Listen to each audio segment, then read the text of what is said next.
अस्सलाम वालेकुम friends, welcome to my YouTube channel. आज हम इल्लामा इकबाल की शायरी का चौथा दौर पढ़ेंगे। 3 दौर की वीडियोस अपलोड हो चुकी हैं और ये इनका चौथा दौर है।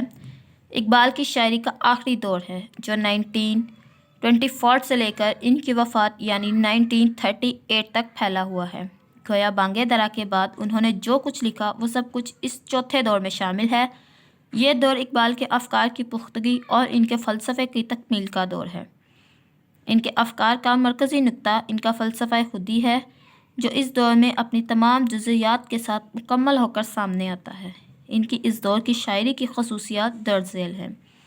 फ़लसफ़ा खुदी इकबाल की फ़िक्र का महवर और मरकज़ इनका फ़लसफ़ा खुदी है। इससे कबल इस फ़लसफ़े की तश्कील और तय्युन इनके यहाँ हो चुकी थी, मगर इस दौर में यह फ़लसफ़ा अपनी तमाम कमाल व जुज़इयात के साथ इनके कलाम में इस तरह रच बस गया है कि इसका इजहार मुख्तलिफ़ पेराइयों में तरह तरह से होता है। यहाँ तक कि बाले जिब्रील की गज़लों में भी इसका रंग झलकता नज़र आता है।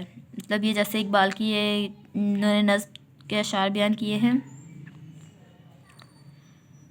इसी तरह आगे आप इसी के बारे में लिखेंगे। फ़लसफ़ा खुदी के जिस कदर अनासिर हैं वो इस दौर के कलाम में अपना भरपूर इजहार पाते हैं और इस फ़लसफ़े के एक एक पहलू को उन्होंने मुख्तलिफ़ तरीक़ों से बयान किया है।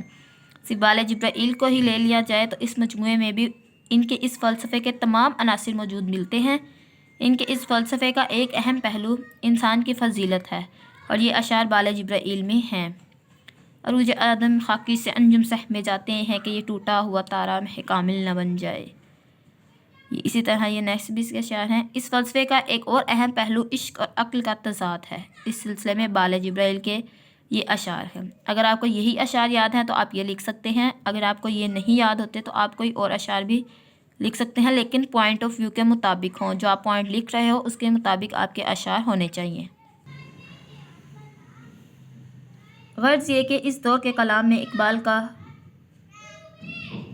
फ़लसफ़ा खुदी भरपूर इजहार पाता है और इस फ़लसफ़े की फ़िज़ा इनके सारे कलाम पर छाई महसूस होती है। नेक्स्ट हेडिंग आप लोग बनाएंगे तवील नज़में। बांगे दरा में इकबाल की कई नज़में शामिल हैं जिनमें से अक्सर खारजी और सियासी मुहर्रिकात के ज़ेर असर लिखी गई हैं। ये मुहर्रिकात चूँकि बहुत हिजान खेज़ थे इसलिए नज़मों में भी जोश और जज्बे की फ़िज़ा पूरी तरह कायम रही। मिसाल के तौर पर शिकवा, जवाब शिकवा, शम्मा और शायर, खिज़रा, तलुए इस्लाम वगैरह नज़मों के नाम लिए जा सकते हैं। बांगे दरा के बाद इनके उर्दू कलाम के 2 मजमूए बाले जिब्रील और ज़रबुल कलीम शाया हुए और थोड़ा सा उर्दू कलाम अरमग़ानुल हिजाज़ में शामिल है।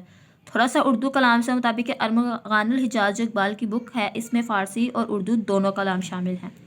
इनमें से तवील नज़में सिर्फ बाले जिब्रील में हैं, जैसे साकी नामा, ज़ौक़ शौक़, तारिक की दुआ, जिब्रील व इब्लीस, मस्जिद कर्तबा, पीरो मुरीद वगैरह।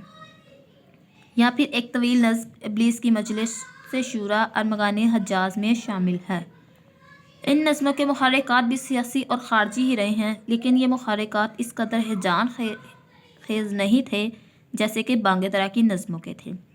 इसके बावजूद इकबाल के लहजे का जोश व खरोश कहीं मानिंद नहीं पड़ता। अलबत्ता ये ज़रूर है कि बांगे दरा की नज़्मों की निस्बत इस दौर की नज़्मों में फ़िक्र के गहराई और ख़यालात की पुख्तगी ज़्यादा हो गई है। नेक्स्ट थर्ड हेडिंग हमारी बनेगी नए तसव्वुरात। इस दौर के कलाम में इकबाल के कुछ नए तसव्वुरात सामने आते हैं। अब वो तसव्वुरात कौन से हैं? मसलन शैतान को उन्होंने एक बिल्कुल नए रूप में पेश किया। जैसे उनकी नज़्म है जिब्रील व इब्लीस में शैतान ने जिब्रील को मुखातिब करके जो कुछ किया है इससे शैतान की शख्सियत बिल्कुल एक नए लिबास में आती है। या आगे जो हैं इसी नज़्म के अशार हैं जो इस नज़्म में इकबाल ने कहे हैं। इसी तरह इश्तराकियत, शहनशाहियत और जमहूरियत वगैरह के बारे में इकबाल के ख़यालात और तसव्वुरात इसी दौर के कलाम से सामने आते हैं और ज़िंदगी के मुख्तलिफ़ पहलुओं पर इनके नज़रियात पर इसी दौर के कलाम से रोशनी पड़ती है। नेक्स्ट फोर्थ और लास्ट हेडिंग हमारी इस दौर की बनेगी गुज़श्ता अदवार की तकमील। बेशतर एतबारात से ये दौर इकबाल के अफ़कार और नज़रियात के गुज़श्ता अदवार की तकमील करता है। मिसाल के तौर पर गुज़श्ता अदवार में वो मग़रबी तहज़ीब से सिर्फ नफ़रत और नागवारी का इजहार करते हैं, मगर इस दौर में वो इस तहज़ीब के ख़िलाफ़ मुकम्मल तौर पर इल्म बग़ावत बुलंद करते हैं और इसकी खामियों और खोखलेपन को हर पहलू से वाशिगाफ़ करते हैं। इसी तरह इस कदर اس اقدار کے احیاء اور عالمگیر اسلامی اخوت اور اتحاد کے لیے اس دور میں اقبال اپنی پوری قوت سے آواز بلند کرتے ہیں اور اسلامی دنیا کی توجہ اس جانب دلاتے ہیں کہ ان کی بقا اور نجات کا راستہ صرف اور صرف یہ ہے۔ ان کے فلسفیانہ افکار کی تکمیل بھی اسی دور میں ہوتی ہے۔ اس دور کے کلام سے یوں لگتا ہے کہ شاعری سے زیادہ دھیان اپنے فلسفے کی جانب ہے اور اس لحاظ سے اس دور کو اقبال کی شاعری، نظریات فلسفہ اور افکار کی تکمیل کا دور کہا جا سکتا ہے۔ امید کرتی ہوں آپ کو آج کا لیکچر پسند آیا ہوگا۔ لیکچر پسند آیا تو چینل کو سبسکرائب اور ویڈیو کو شیئر کرنا مت بھولیں۔